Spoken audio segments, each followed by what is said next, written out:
Hello everyone, and welcome to the program. This is Politics Today, live on Channels Television. I'm Sean Kimale here in Lagos, Nigeria's commercial city. Tonight, let's begin by letting you know about the efforts to apprehend the very notorious bandit leader, Bello Turji. Today, the Minister of Defense, Mohammed Badaru, has ordered troops of Operation Fasanyama to arrest the notorious bandit leader, Bello Turji. The minister gave the order while addressing the troops at the 1 Brigade headquarters in Gusau, in Zamfara State. Take a listen to him.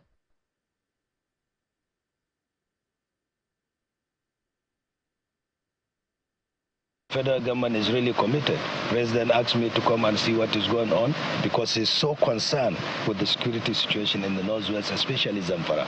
And he wants to get it end. And that is the instruction President gave us. Tell me what you want, but end the insecurity in the Northwest. To get them, you heard me. We will finish them. And that's the charge. And they promised to fight, and they have given me a timeline. And with that timeline, I'm sure all will be happy. We just ask you and all the people in the community to cooperate with them and to pray for them. They are serious, as you can see, and they will deliver. All right, those are strong words of commitment, that they will root them out and they will end insurgency, especially in the northern region of the country. Well, with those words of hope, let's check some of the other political stories we are looking out for you. And when we come back from that, we analyze for you the decision of President Bola Tinubu to do a minor readjustment of his cabinet.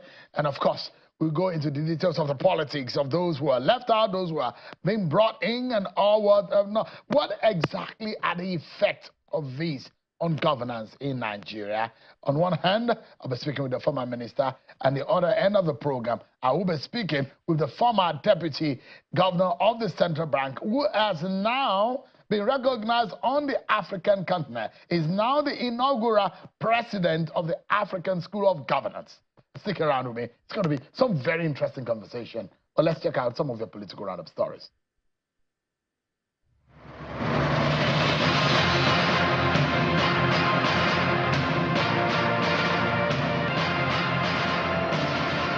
The Economic and Financial Crimes Commission has sought for adjournment on the hearing in its first charge against the immediate past governor of Kogi State, Yahaya Bello, and 2 others to November 14, 2024.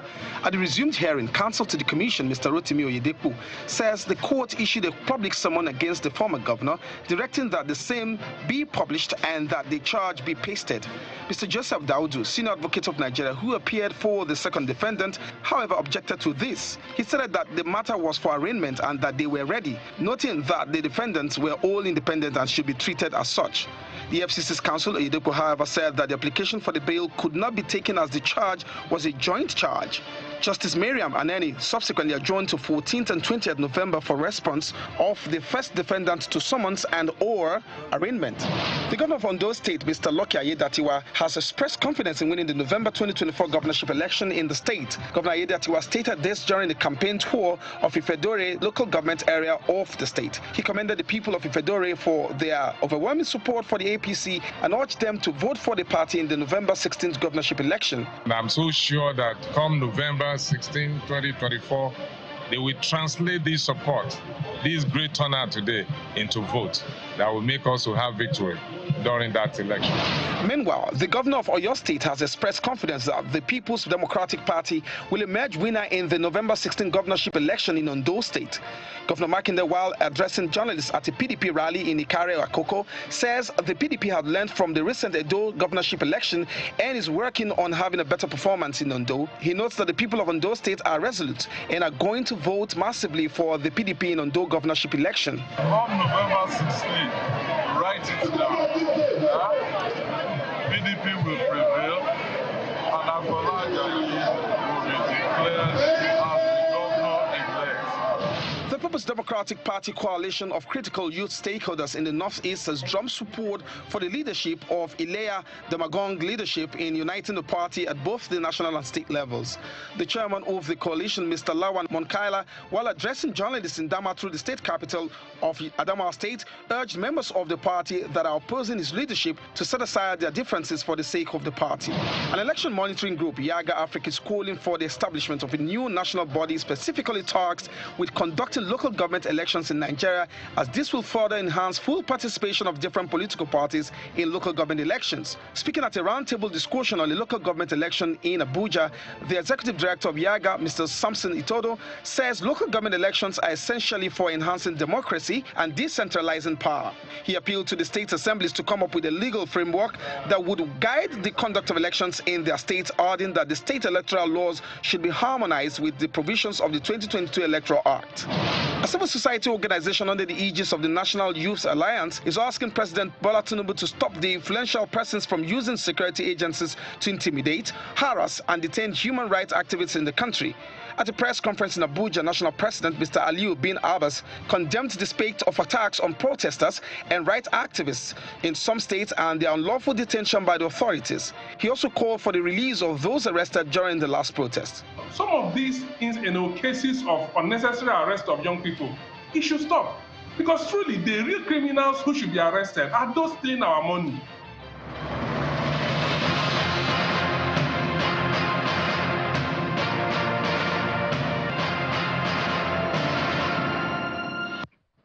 Let me ask you, everyone, a very big question. So when yesterday the presidency came out and gave us a list of a minor cabinet readjustment, what did you think about it?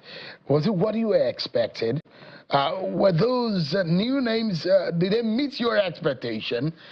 Well, this is tonight what we're going to be focusing on.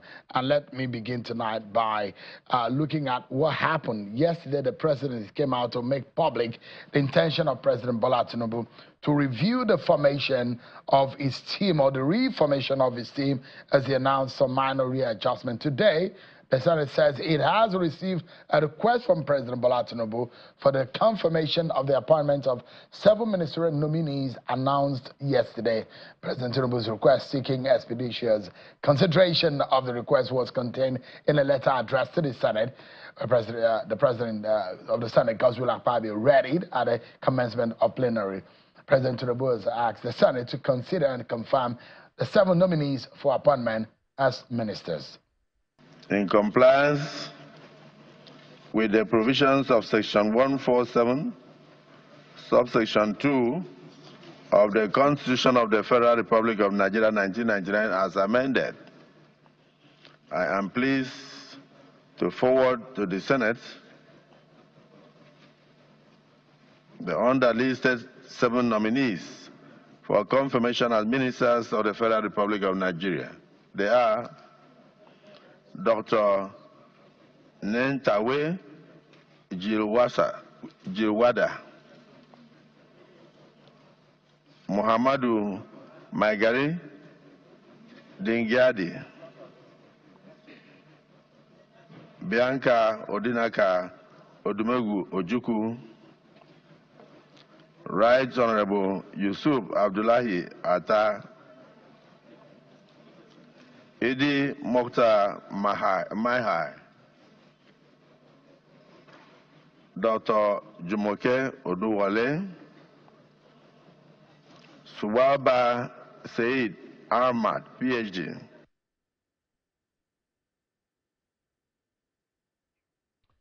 That's the President of the Senate, Godswill Akpabio there. Well, we are already hearing some other measures being announced by the presidency. So as part of the cost-cutting measures of his administration, President Bola Tinubu has asked for restriction to the ministers and heads of departments and agencies of their convoys to a maximum of 3 vehicles. There is a statement by the president's advisor today. It reads that, quote, no additional vehicles will be assigned to them for movement. The president also ordered all ministers and ministers of state and heads of agencies to have at most 5 security personnel attached to them. The security team will comprise 4 police officers and 1 Department of State Services DSS officer. No additional security personnel will be assigned. Well, let's get some perspectives on this one. I'll bring in someone who was in the cabinet before now, who understands how some of these things work, how the chemistry, the emotions, and some of the attitude in the chamber and the Federal Executive Council works when this kind of changes happen. I'm being joined by Mr. Adebayo Shitu, a former Minister of Communications. He's live for us from Abuja studio. It's good to see you, Mr. Shitu, and thank you so much indeed for your time tonight. It's my pleasure to be here with you. Yeah, so on one hand, a former minister. On the other hand, by the virtue of your age, you are an elder statesman. And on the other hand, you're a member of the APC. But there's a lot of expectation from Nigerians about this president's planned reshuffle, reshuffling of his cabinet. But was this the kind of reshufflement that you were expecting? Well, the truth is Nigerians are always eager for changes, not minding whether such changes are likely to improve on the existing situation or not. The truth is, if you look at the changes we had yesterday, I doubt whether it is necessarily bringing in, superior minds or better minds in terms of governance, in terms of expectation, in terms of performance.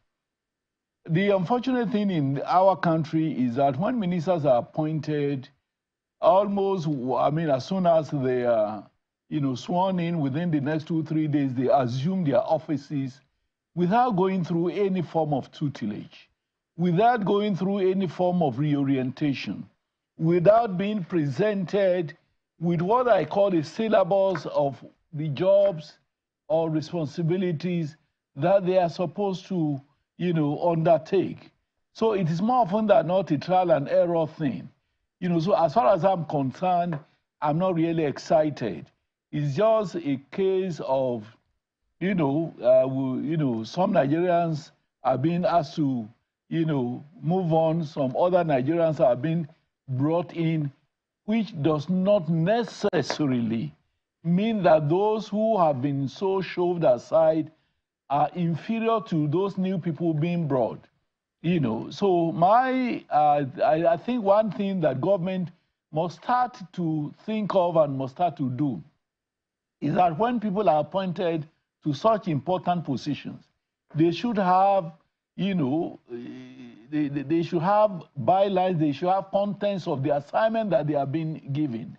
Somebody who, for instance, has never taught in a school, perhaps is an engineer, perhaps is a medical doctor, if he's appointed into, for instance, a Ministry of Education, certainly he is going to start to learn on the job.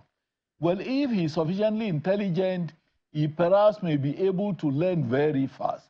But being brought into any of these offices does not necessarily imply that such people being brought in, know what they are supposed to do. Because, it's like we just assume or presume that these new people we are bringing in, will be able to cope. Mr. Shitu. So yeah. As far as I'm, yep. Yeah, as far as you're concerned, you are going to land on that. As far as you're concerned, as I'm concerned, I think government should to evolve a procedure of getting packages for them and getting some period of tutelage, some period of orientation.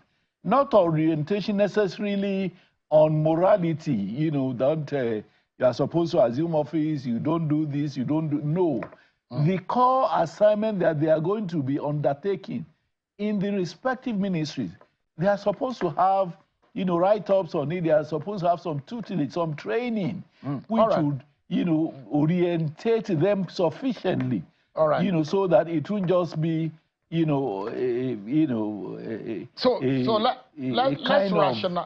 let's rationalize the numbers now. And you look at it. There are a lot of people who have criticized President Tinubu that he's gotten already too many people on the cabinet, about 48 ministers that he had before now. Now, if you look at the numbers, 5 people were asked to bow out.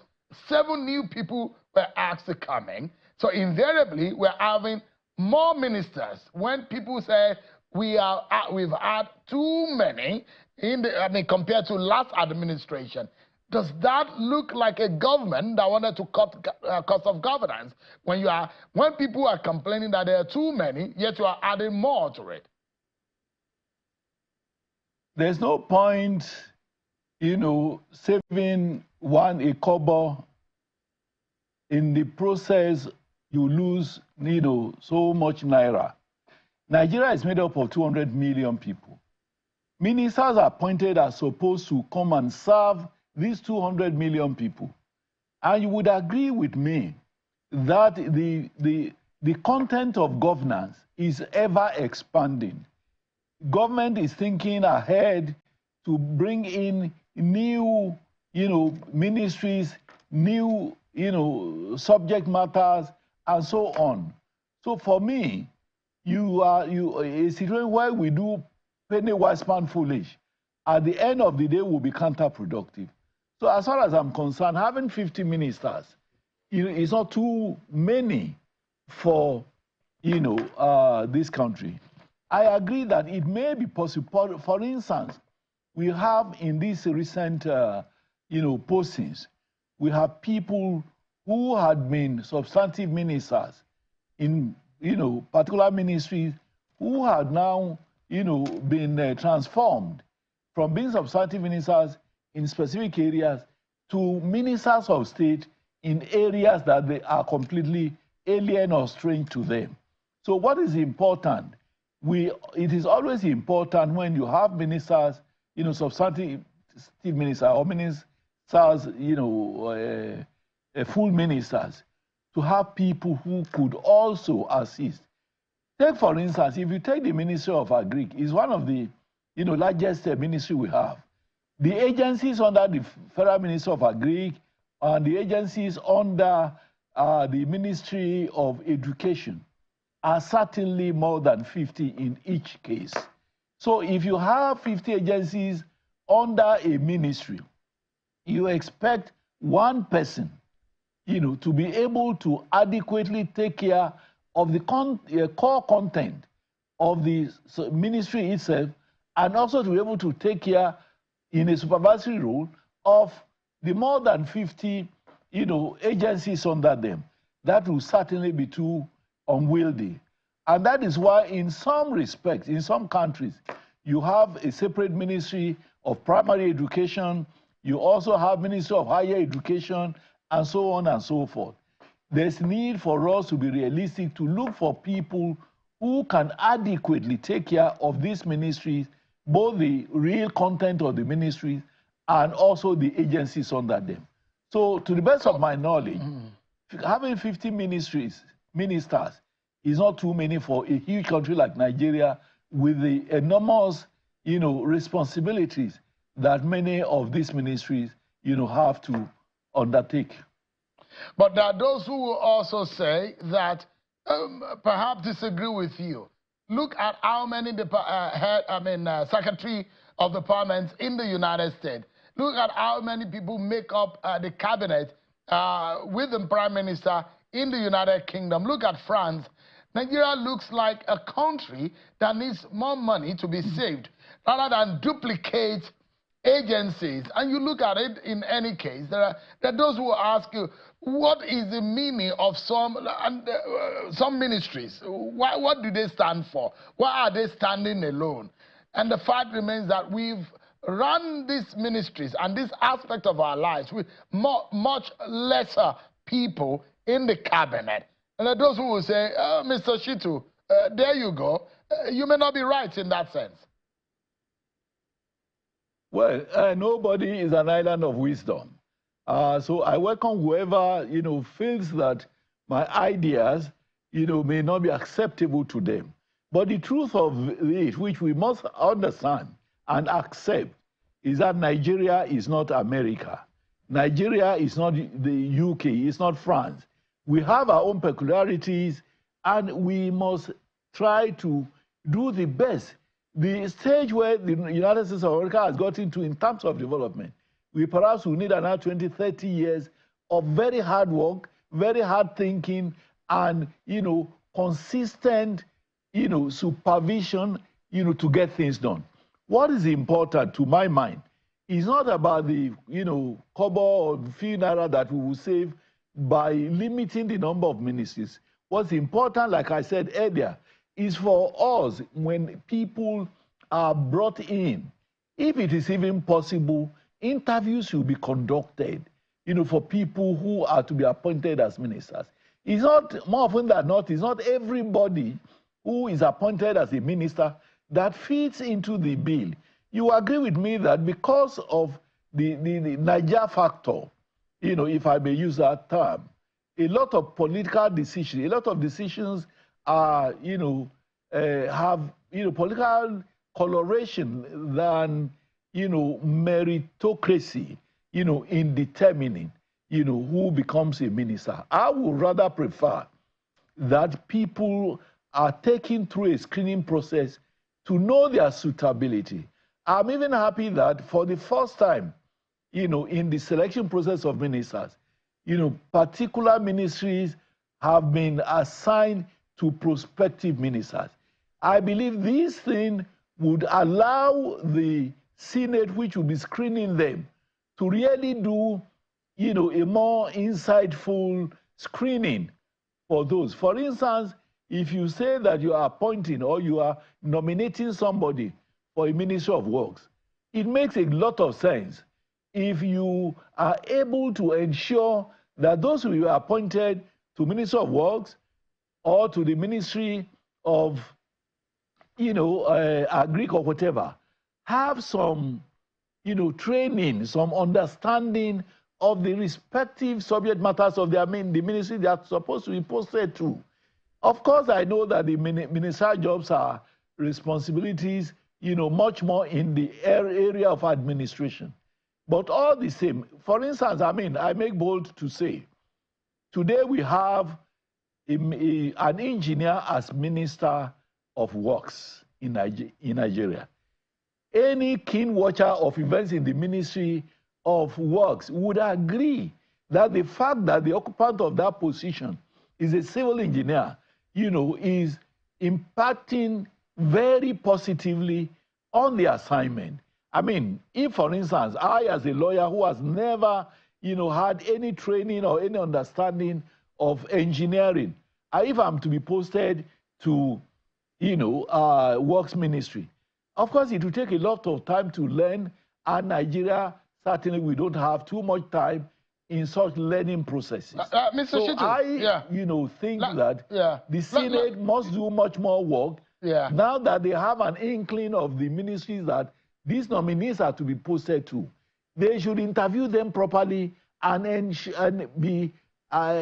be sure that these people will be able to perform optimally in the ministries that they are supposed to be, posted to. Otherwise, Mr. Shitu, so let me jump in quickly. Now, the question here on the minds of Nigerians, and perhaps tonight, a lot of people will care less who makes the cut, how many people were in it, but what will matter to a lot of Nigerians is what is in it for them.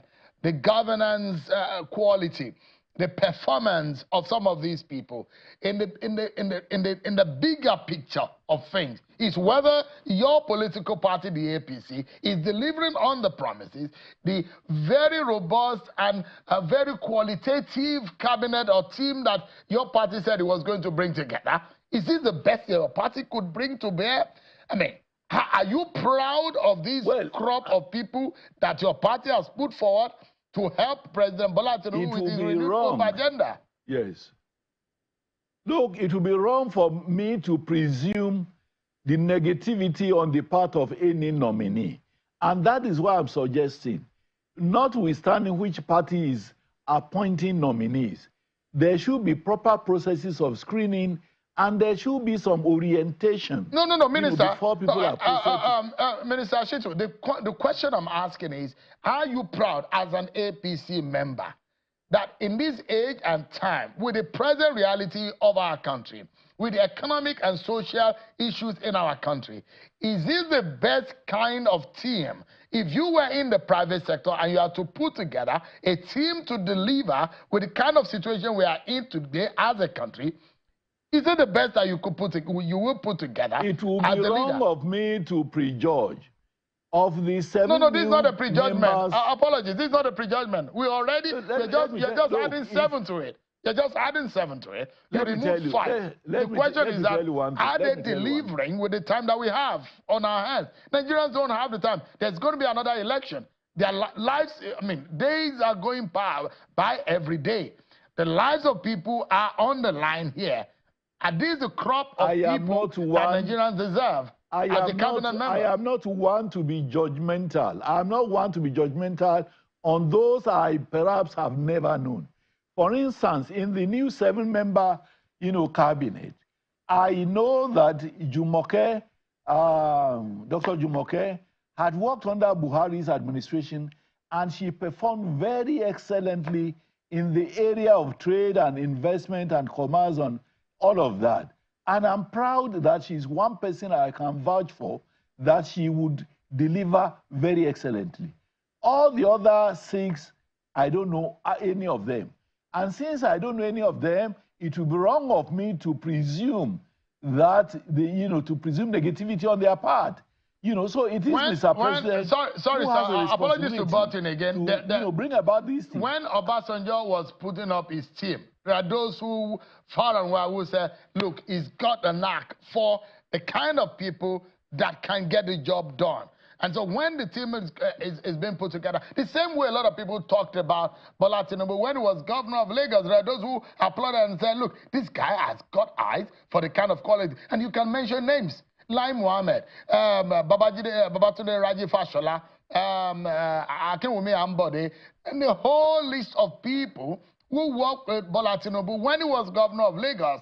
A team as a governor of Lagos, but at the federal level. Would you say, look, as a member of the APC, this is the best that Nigeria could get? I would challenge anybody that during Tinubu's time, all the iconic individuals you mentioned, their merit came out only after they had been appointed to various assignments. Nobody knew most of them before they were appointed. In the same, situation that we have now, I think the same Bola Ahmed Tinubu of the gubernatorial era must have improved even in his assessment and recruitment drive. So I want to presume he knows all the facts. He knows the qualities that each of them has. He knows the information he has about each of them. And we can only allow for time for these people to be able to excel and to distinguish themselves. The only advice I would add for Mr. President to do is that there's need for proper content of each ministry to be given as deliverables and as a challenge to those to be appointed. Unless we do that, it will be too judgmental for us to assume that because most of these names were not names that we had been hearing, previously, that because of that, they will not be able to perform. We have to allow them to distinguish themselves, and now they have a challenge. They know that if people who had been there, some of them were asked to, exit, they know that the same fate would befall them if they fail to perform. Quickly, but I think the challenge also remains with Mr. President. I like also anchor on this note. So the president has given an order. No minister must take more than 3 vehicles in their official convoys. Is this a good way to go? You think that we should prune it down the more? Well, a minister, by virtue of his position, would require security attachment because they have now been politically exposed.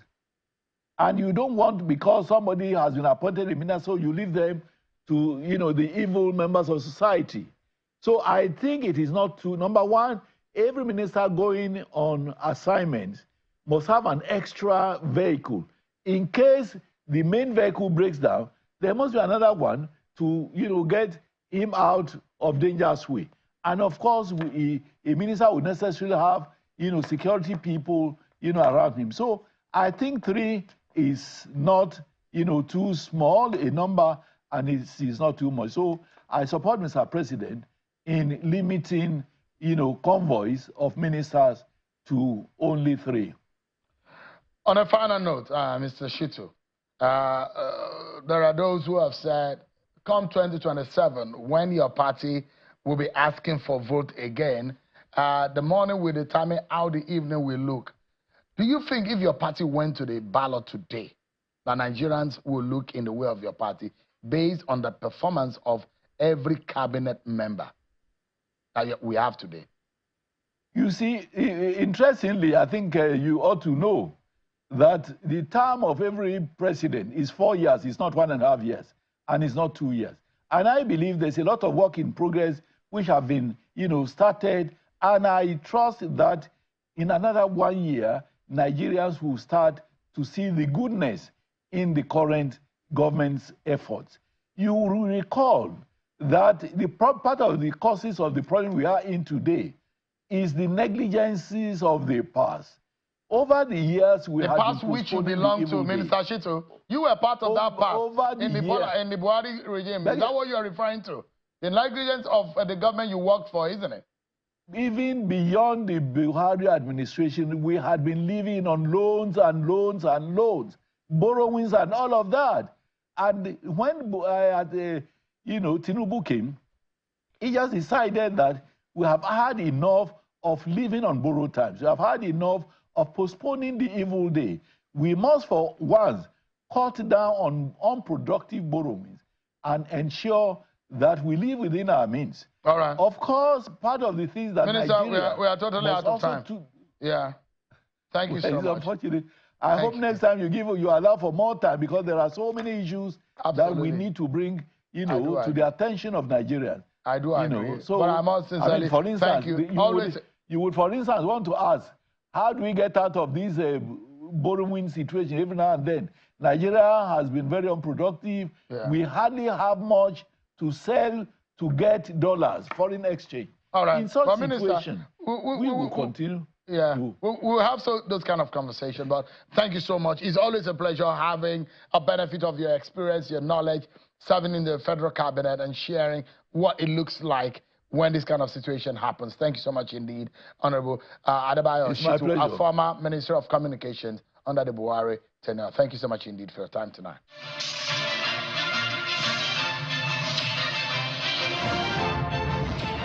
Thank you so much, everyone.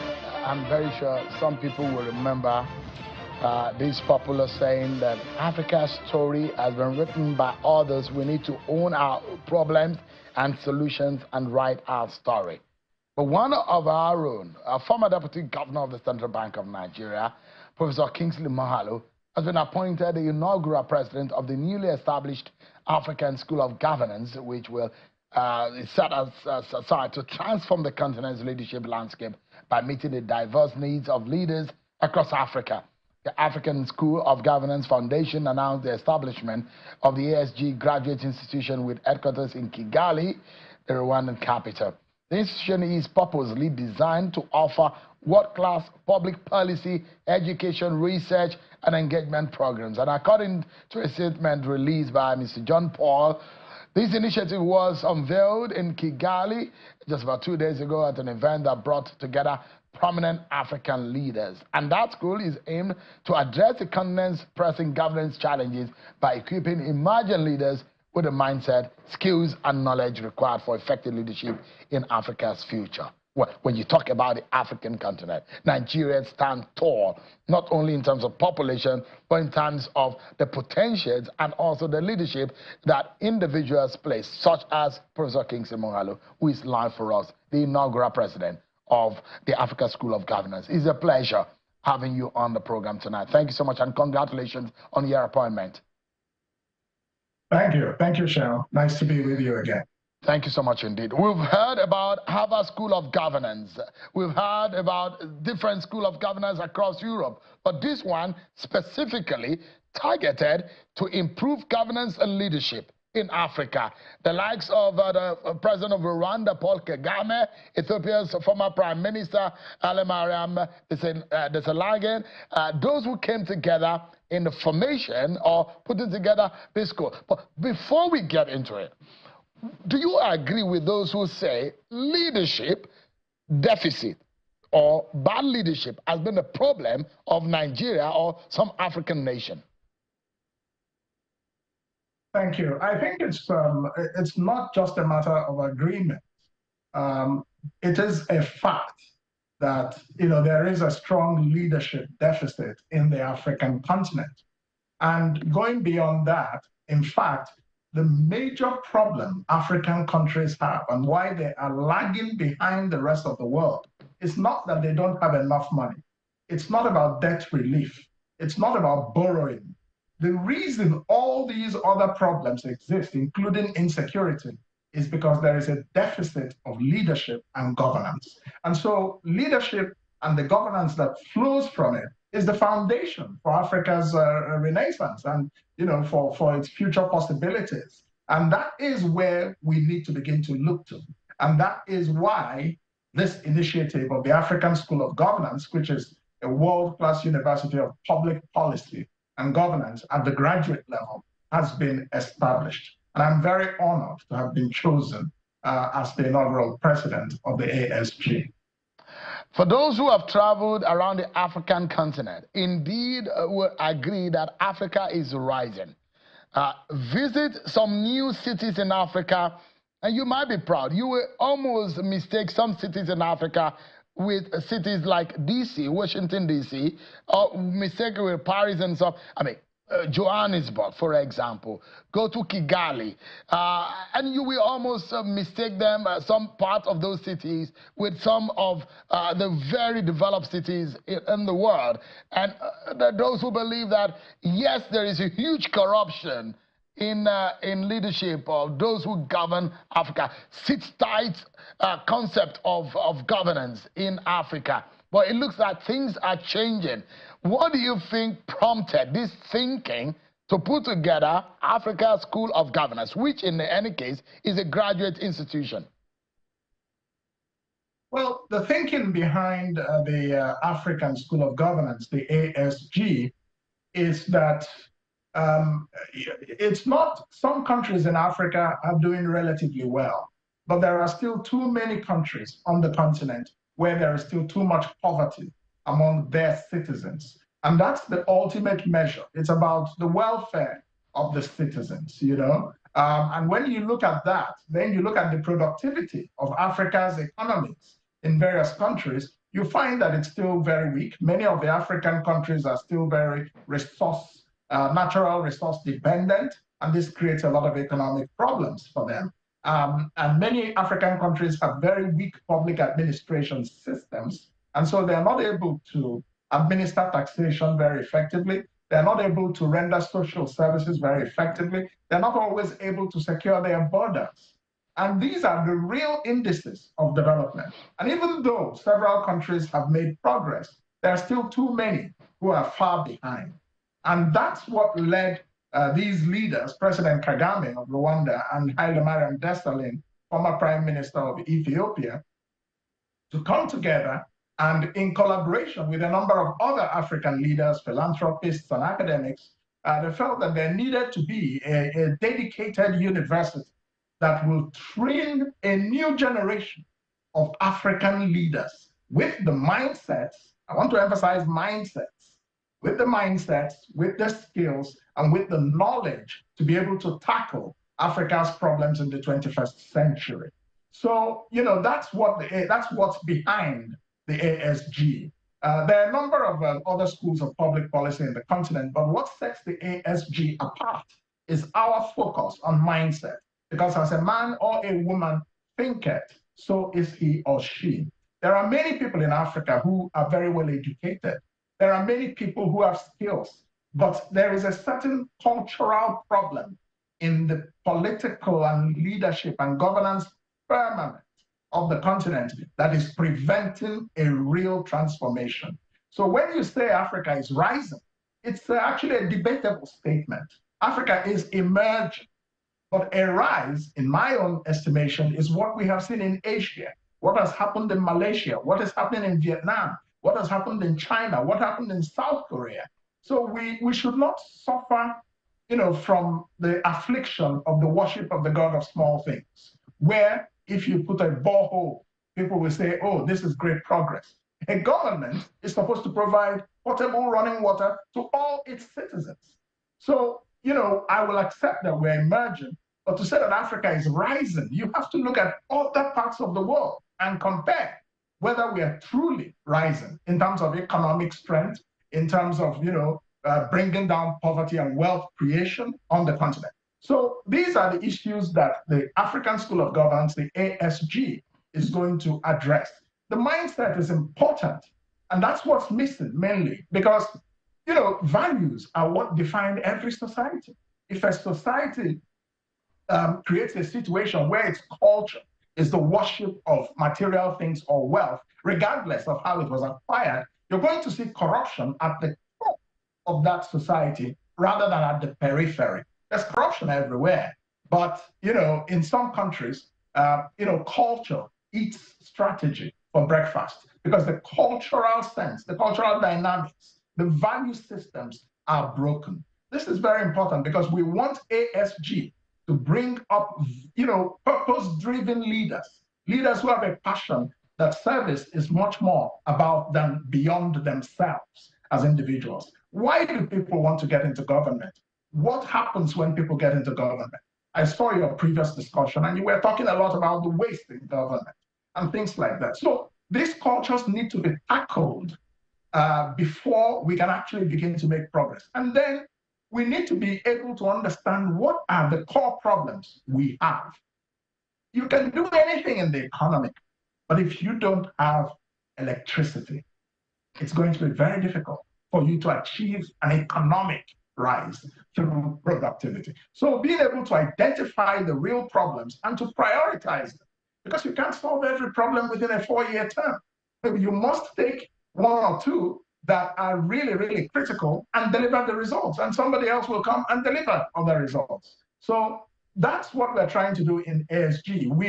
We want to bring up a new generation of Africa's leaders who are different from what we see now, or an improvement, I would say, on what we see now. I know that you sort of temporarily retire from commenting or speaking about Nigeria issues.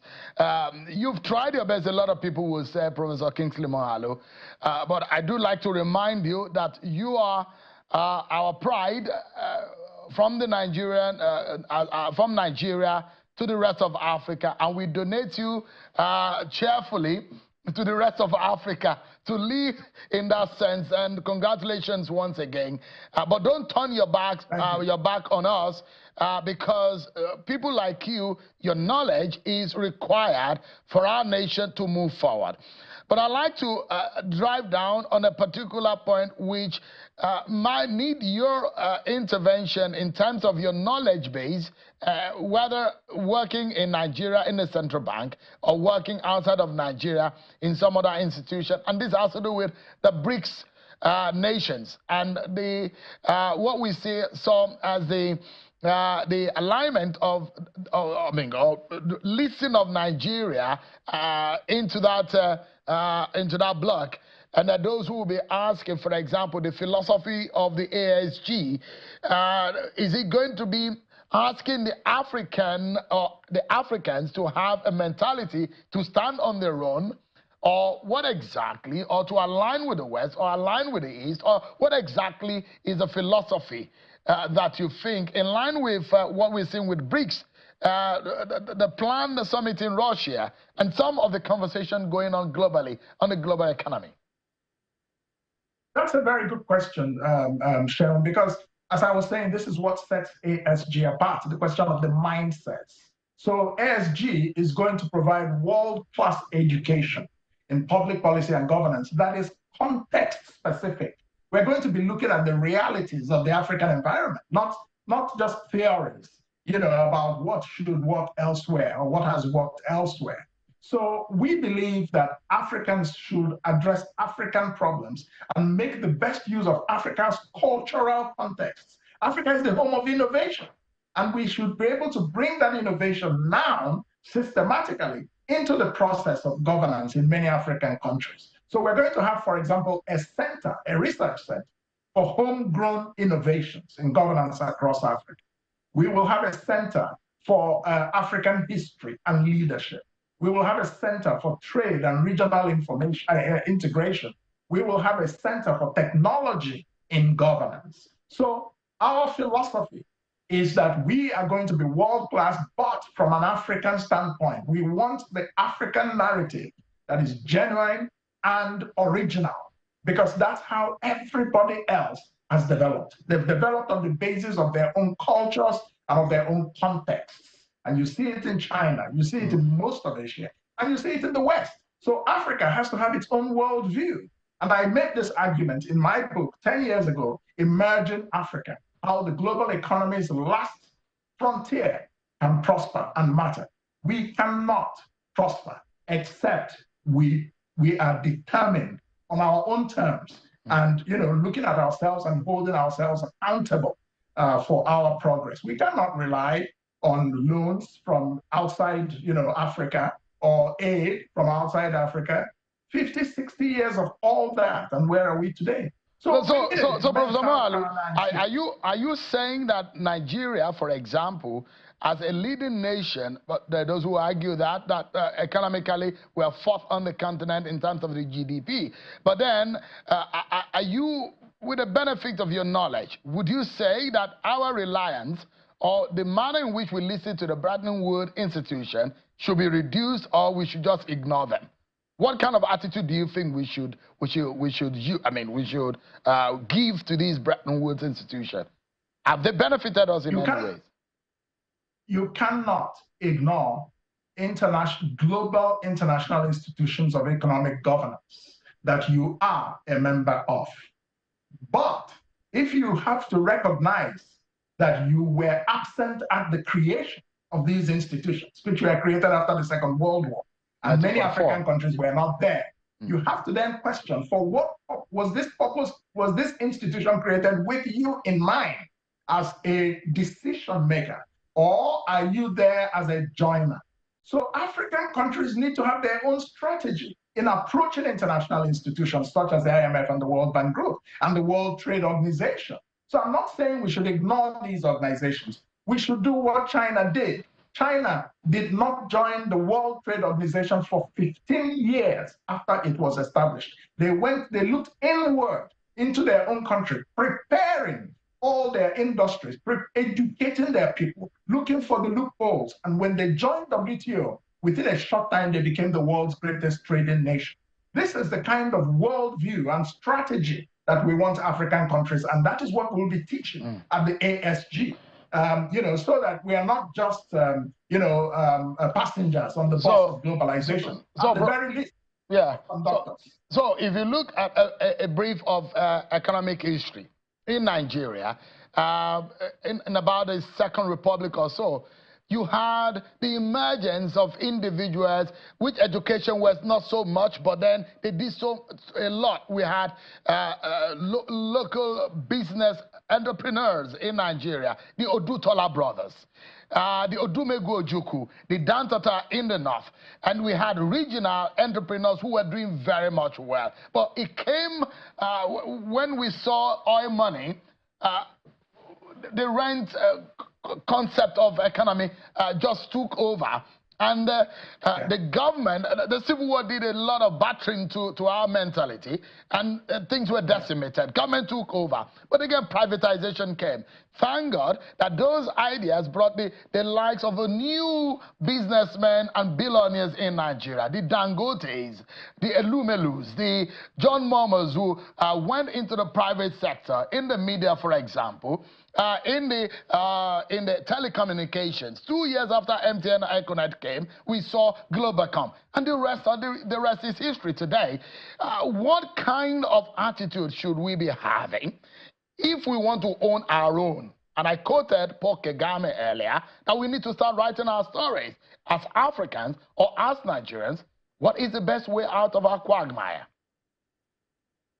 Well, the best way out of our quagmire is to develop a mindset across millions of people, young people, and people who are currently senior executives in government. Let me ask you a question. You talked about the Dangotes, the Lumelus, and all the wealthy people. What is the percentage of Nigerians living in poverty today? That is what matters, and that's how a country is assessed. If you keep your eyes on the very few who out of their own industry have created great wealth for themselves, but it's the wealth of individuals, it's not the wealth of nations. What determines your ranking in the world is the wealth of nations. How productive is your economy? How many millions of your people have you taken out of poverty and into the middle class? And the reason Africa makes this mistake is because we worship at the altar of the GDP growth and as an assessment of how well we're doing.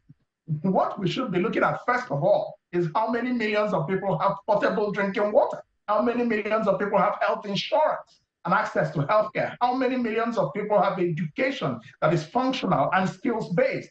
Those are the foundations you must lay before you move into the focus on economic growth. And beyond economic growth, you must then keep your eye on structural transformation, which is a move away from agriculture or natural resources like oil to productive economies that have economic complexity.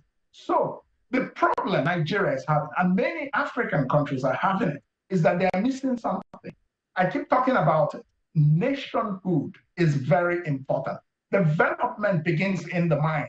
If a people are not united, if they don't have a common view, a shared ambition of who they are within the space they inhabit and what their future is and where they're going and how to get there, it becomes a problem because the politics becomes a contest, a food fight, an ethnic and sectarian food fight for who will control oil rents. That's what's the problem in many countries in Africa today. And so the matter of nationhood is job number one, but we leave it, we jump over it, and keep talking about economics, macroeconomics, and we just keep wallowing in the same problems. So, at ASG, we're going to be coming at the matter of governance and transformation and leadership from very strong and original structural foundations. Thank you so much, Prof. ASG, African School of Governance, an initiative by Rwanda's President Paul Kagame and former Prime Minister of Ethiopia, Prime Minister Desali. Thank you so much. We are proud of you, Professor Kingsley Moaluizi, inaugural president of the Africa School of Governance, our ambassador there. You've done us proud before. You will do it again, but we wish you the very best. Congratulations. Thank you so much, everyone, for watching tonight. That's our show for today. Many thanks, everyone, for watching. I'm sure Akimale. Bye for now.